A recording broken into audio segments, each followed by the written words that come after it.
دوسری جانب غزہ کی صورتحال بہت سنگین ہو گئی ہے۔ ترجمان یونیسیف کی جانب سے کہا گیا ہے اسپتالوں میں بچوں کے مزید علاج کی جگہ نہیں ہے۔ 15 لاکھ افراد بے گھر ہو چکے ہیں، متعدد بچے والدین کھو چکے ہیں اور بچوں کو نفسیاتی علاج کی بھی ضرورت ہے۔ غزہ کی صورتحال بہت سنگین ہو گئی ہے۔ ترجمان یونیسیف کی جانب سے یہ تصدیق کی گئی ہے کہ اسپتالوں میں بچوں کے مزید علاج کی جگہ بھی نہیں ہے۔ 15 لاکھ افراد بے گھر ہو چکے ہیں۔ غزہ جنگ بندی میں 2 روز کی توسیع۔ ترجمان قطری وزارت خارجہ نے اہم اعلان کر دیا ہے کہ حماس نے بھی جنگ بندی میں 2 روزہ توسیع کی تصدیق کر دی ہے۔ کوشش ہے عارضی جنگ بندی مستقل جنگ بندی میں تبدیل ہو جائے۔ ترجمان قطری وزیر خارجہ: جنگ بندی معاہدے کی شرائط پہلے معاہدے جیسی ہی ہے۔ ترجمان قطری وزیر خارجہ کی جانب سے کہا گیا ہے غزہ میں مزید امداد پہنچانے اور زخمیوں کے علاج معالجے میں بہتری لانے کی کوشش کر رہے ہیں۔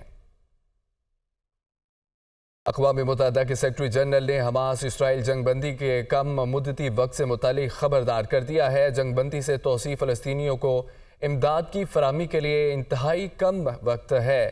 انطونیو گوتریس کی جانب سے کہا گیا ہے خبر غزہ سے ہے جہاں جنگ بندی کا یہ واقعہ امن کی ایک جھلک ہے نہ کہ حل ہے۔ اقوام متحدہ کا غزہ میں بروقت امداد منتقلی کے لیے مزید راہداری کھولنے پر زور۔ غزہ میں مستقل جنگ بندی کا مطالبہ، دنیا بھر میں عوام سڑکوں پر نکل آئی۔ امریکہ میں یہودی تنظیم نے غزہ میں امریکی مظالم کے خلاف احتجاجاً نیو یارک کا مین ہیڈ پل بند کر دیا ہے، جبکہ برطانیہ، اسپین، آسٹریلیا، جنوبی افریقہ اور مراکش میں بھی اسرائیلی بربریت کے خلاف احتجاج کیا گیا۔ یہ رپورٹ دیکھیے۔ فلسطینیوں سے اظہار یکجہتی کے لیے دنیا کے مختلف ممالک میں ریلیاں و مظاہروں کا سلسلہ جاری ہے۔ دنیا بھر کی عوام کا غزہ میں مستقل جنگ بندی کا مطالبہ۔ امریکہ میں یہودی تنظیم نے غزہ پر اسرائیلی مظالم کے خلاف احتجاجاً دھرنا دے کر نیو یارک کا منہٹن پل بند کر دیا۔ مظاہرین نے امریکی صدر جو بائیڈن سے نسل کشی میں اسرائیل کا ساتھ نہ دینے کا مطالبہ کیا۔ اسکاٹ لینڈ کے شہر گلاسگو میں بھی فلسطینیوں کے حق میں ریلی نکالی گئی اور مستقل جنگ بندی کا مطالبہ کیا گیا۔ مظاہرین نے فلسطینیوں کے حق میں شدید نعرے بازی بھی کی۔ اسپین کے شہر بارسلونا میں ہزاروں افراد فلسطینیوں سے اظہار یکجہتی کے لیے سڑکوں پر نکل آئے۔ مظاہرین نے غزہ میں مستقل جنگ بندی کا مطالبہ کیا۔ مراکش کے شہر کاسابلانکا کے شہری بھی مستقل جنگ بندی کا مطالبہ لے کر سڑکوں پر آئے اور فلسطین کے حق میں نعرے بازی کی۔ ادھر آسٹریلیا میں بھی ہزاروں افراد نے پارلیمنٹ کے سامنے مظاہرہ کیا، جن کی جانب سے اسرائیلی ایمبیسی بند کرنے اور غزہ میں مستقل جنگ بندی کا مطالبہ کیا گیا۔ جنوبی افریقہ میں بھی کئی شہروں میں اسرائیلی مظالم کے خلاف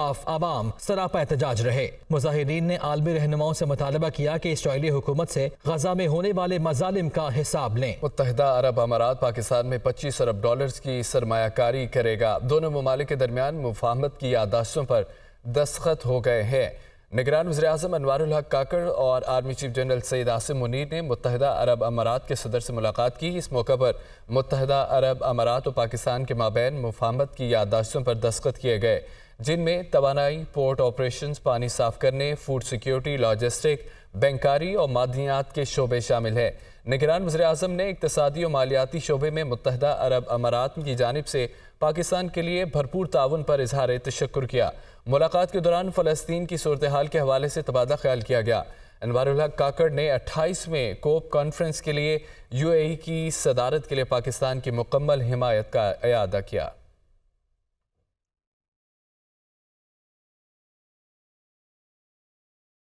اسلام آباد ہائی کورٹ میں نواز شریف کی العزیزیہ ایون فیلڈ ریفرنس میں سزا کے خلاف اپیل پر سماعت کی گئی ہے۔ چیف جسٹس عامر فاروق نے ریمارکس دیے ہیں کہ معذرت کے ساتھ ریفرنس میں چارج ہی درست طور پر فریم نہیں کیا گیا۔ احتساب عدالت کو خود پتہ نہیں تھا کہ مریم نواز کا کیس میں کردار کیا ہے، مرکزی ملزمہ ہے یا اعانت جرم کا الزام ہے۔ اسلام آباد سے رپورٹ دیکھیے۔ نواز شریف کی العزیزیہ اور ایون فیلڈ ریفرنس میں سزا کے خلاف اپیل۔ اسلام آباد ہائی کورٹ کے چیف جسٹس عامر فاروق اور جسٹس گل حسن اورنگزیب کے روبرو سماعت۔ وکیل امجد پرویز نے کہا کہ 2017 میں سپریم کورٹ نے JIT تشکیل دی تھی۔ عدالت نے استفسار کیا کہ جو فیکٹ دیے ہیں کیا یہ ریفرنس ڈائری سے پہلے کے ہیں، جس پر وکیل امجد پرویز نے کہا کہ 3 حقائق ریفرنس سے پہلے ہیں، باقی بعد کے ہیں۔ احتساب عدالت کو 6 ماہ میں ریفرنس پر فیصلہ کرنے کی ہدایت کی گئی۔ نیب کے پاس سوائے ریفرنس بنانے اور چلانے کے کوئی آپشن نہیں تھا۔ امجد پرویز نے کہا کہ ہمارا موقف یہی رہا کہ چارج غلط فریم ہوا ہے۔ चीफ जस्टिस आमिर फारूक ने रिमार्क्स दिए कि माजरत के साथ ना चार्ज सही फ्रेम हुआ और ना ही नैब को पता था कि शवाहिद क्या हैं। अदालत को खुद पता नहीं था कि मरियम नवाज का केस में क्या किरदार है। अदालत ने अपीलों पर समाअत 29 नवंबर तक मुलतवी कर दी। आसिम नजीर तारड़ ने अदालत से नवाज शरीफ को हाजिरी से इस्तिस्ना देने की इस्तदा की, जिस पर चीफ जस्टिस ने कहा कि इस्तिस्ना की दरख्वास्त दे फिर देखेंगे, ऐसे तो हम नहीं कह सकते। सिंध में मुस्लिम नून का हम ख्याल जमातों से बातचीत का इब्तदाई मरहला मुकम्मल। ज़िली कमेटियों ने सीट एडजस्टमेंट के हवाले से तजावीज़ मुरतब कर ली हैं। मुस्लिम नून की हम ख्याल जमातों से बातचीत में ज़िली कमेटियों ने सीट एडजस्टमेंट के हवाले से तजावीज़ तैयार कर ली हैं। मुस्लिम नून और MQM ज़िली कमेटियों की सिफारिशात पर दोनों जमातों का अगला इजलास इस्लामाबाद में होगा। ख्वाजा साद रफ़ीक या सादिक सिंध बलोचिस्तान के लिए मुस्लिम नून के कोऑर्डिनेटर्स हैं। सिंध में मुस्लिम नून के उम्मीदवारों का इंतखाब कोऑर्डिनेटर सूबाई तंजीम की मुशावरत से करेंगे। तहकीकाती कमीशन ने साबिक वज़ीर-ए-आज़म शाहिद खाकान अब्बासी को 29 नवंबर को फैज़ाबाद धरना केस में तलब कर लिया। तहकीकाती कमीशन की जानिब से शाहिद खाकान अब्बासी को 29 नवंबर को फैज़ाबाद धरना केस में तलब किया गया है। साबिक वज़ीर-ए-आज़म शाहिद खाकान अब्बासी का बयान रिकॉर्ड किया जाएगा। फैज़ाबाद धरने के वक्त शाहिद खाकान अब्बासी वज़ीर-ए-आज़म के ओहदे पर फाइज थे।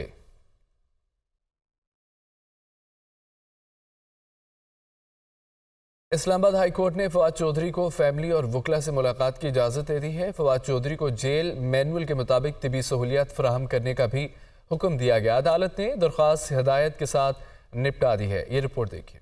फवाद चौधरी को अहलिया से जेल में प्राइवेसी में मुलाकात की इजाज़त। इस्लामाबाद हाई कोर्ट ने जेल मैनुअल के मुताबिक तिब्बी सहूलियात फराहम करने का हुक्म भी दे दिया। फवाद चौधरी की दरख्वास्त की समाअत जस्टिस मियां गुल हसन औरंगजेब ने की। Chief commissioner Islamabad captain retired Almarul Haq ने फवाद चौधरी की दरख्वास्त पर अमल दरामद रिपोर्ट अदालत में जमा करवाई। जस्टिस मियां गुल हसन औरंगजेब ने डिप्टी सुपरिटेंडेंट जेल से मुकालमा करते हुए कहा कि डिप्टी सुपरिटेंडेंट साहब दरख्वास्त गुजार के वकार को मलहूज़ खातिर रखा जाए। जेल में फैमिली और वकला को आसिफ जरदारी और बेनजीर भुट्टो से मुलाकात से भी रोका जाता था। ऐसे वाक़यात अफसरान के लिए शर्मिंदगी का बायस बनते हैं। अदालत ने इस्तफसार किया कि फवाद चौधरी के खिलाफ कितने केसेस दर्ज हैं। फवाद चौधरी के वकील फैसल चौधरी ने बताया कि एक केस में गिरफ्तार हैं, बाकी पता नहीं कितने केसेस हैं, जिस पर जस्टिस मियां गुल हसन ने रिमार्क्स दिए कि ऐसा करते हैं जेल सुपरिटेंडेंट से केसों की तफसीलात मंगवा लेते हैं। रॉयल सऊदी लैंड फोर्सेस के commander lieutenant general Fahad bin Abdullah Al Mateen ने army chief general Syed Asim Munir से मुलाकात की है। मुलाकात में बाहमी दिलचस्पी के अमूर, दिफा, सिक्योरिटी और फौजी तरबियत के शोबों में ताउन पर बातचीत की गई है। रॉयल सऊदी लैंड फोर्सेस के कमांडर ने joint chief of staff committee general Sahir Shamshad Mirza से भी मुलाकात की है। ये रिपोर्ट देखिए। रॉयल सऊदी लैंड फोर्सेस के commander lieutenant general Fahad bin Abdullah Al Mateen का GHQ का दौरा, army chief general Syed Asim Munir से मुलाकात, बाहमी दिलचस्पी के अमूर पर बातचीत। ISPR के मुताबिक मुलाकात में सिक्योरिटी और फौजी तरबियत के शोबों में ताउन पर बातचीत की गई। इलाकाई सूरत हाल और मशरिक़ वस्ता में जारी तनाज़े पर भी तबादला ख्याल किया गया। रॉयल सऊदी लैंड फोर्सेस के commander lieutenant general Fahad bin Abdullah Al Mateen ने दहशत गर्दी के खिलाफ जंग में पाक फौज के किरदार को सराहा और खित्ते में अमन कायम करने के लिए दी गई कुर्बानियों को जबरदस्त खराज तहसीन पेश किया। इस मौके पर army chief general Syed Asim Munir ने कहा कि पाकिस्तान सऊदी अरब के साथ अपने स्ट्रेटेजिक और बरादराना ताल्लुकात को खुसूसी अहमियत देता है। कबल अज़ीं GHQ आमद पर पाक फौज के चाको चौबंद दस्ते ने सऊदी कमांडर को गार्ड ऑफ ऑनर पेश किया। रॉयल सऊदी लैंड फोर्सेस के commander lieutenant general Fahad bin Abdullah Al Mateen ने ज्वाइंट स्टाफ हेडक्वार्टर्स रावलपिंडी में chairman joint chiefs of staff committee general Sahir Shamshad Mirza से भी मुलाकात की। मुलाकात में बाहमी दिलचस्पी के अमूर पर तबादला ख्याल किया गया।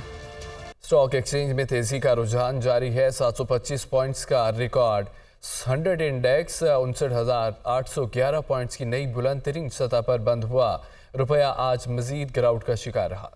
पाकिस्तान स्टॉक एक्सचेंज में तेजी का रुझान आज भी जारी रहा। 100 इंडेक्स 725 पॉइंट्स इजाफे से तारीख की नई बुलंद तरीन सतह 59,811 पॉइंट्स पर बंद हुआ। तज्जियाकारों का कहना है कि SIFC के तहत दोस्त ममालिक की जानिब से ज़राअत और मादनियात के शोबों में अरबों डॉलर्स मालियत की सरमायाकारी की खबरों ने स्टॉक मार्केट को बुलंद तरीन सतह पर पहुँचा दिया है। साथ ही जारी खातों के खसारे में कमी, IMF से मुज़ाकरात में मुस्बत पेशरफ्त भी सरमायाकारों का एतमाद बहाल किए हुए है। दूसरी जानिब इंटरबैंक में डॉलर की कदर में 27 पैसे इजाफा हुआ। इंटरबैंक में डॉलर 285 रुपए 64 पैसे पर बंद हुआ। ओपन मार्केट में डॉलर 50 पैसे महंगा होकर 287 रुपए का हो गया। सराफा बाजार में सोना 1100 रुपए फी तोला महंगा होकर 2,17,600 रुपए का हो गया।